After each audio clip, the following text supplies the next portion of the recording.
இன்னைக்கு நம்மள நிறைய பேர்ட்ட இருக்கிற பெரிய பிரச்சனை என்னன்னா, எவ்வளோ ட்ரை பண்ணாலும் ஒர்க் அவுட் ஆக மாட்டேங்குது. எவ்வளோ முயற்சி பண்ணாலும் நான் வந்து ஃபெயில் ஆயிட்டே இருக்கிறேன் அப்படிங்கிறது தான் இன்னைக்கு நிறைய பேரோட பிரச்சனையா இருக்கு. பட் அது உண்மதான்.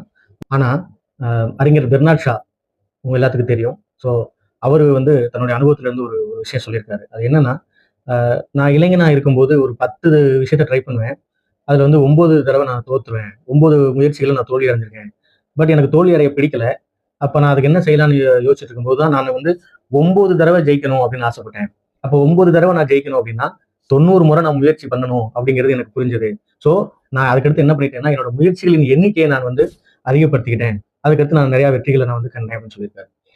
இதுல இருந்து நம்ம புரிஞ்சுக்க வேண்டியது என்னன்னா, நம்ம என்னதான் நம்ம ஃபெயிலியர் ஆனாலும், முயற்சி பண்றத மட்டும் நம்ம கைவிட்டறவே கூடாது. இன்னைக்கு இருக்கிற கால சூழ்நிலைகள்ல, இன்னைக்கு இருக்கிற ட்ரெண்ட்ல நம்ம வந்து நிக்காம, இல்ல நம்மள யாரும் கவனிக்கப்படாம கூட நம்ம போயிருவோம்னு நெனச்சு நம்ம வந்து கிவ் அப் பண்ணிருவோம். அந்த மாரி இல்லாம, நம்ம கீப் ஆன் ட்ரை பண்ணிட்டே இருந்தோம் அப்படின்னா, one day we will find a shine day for as.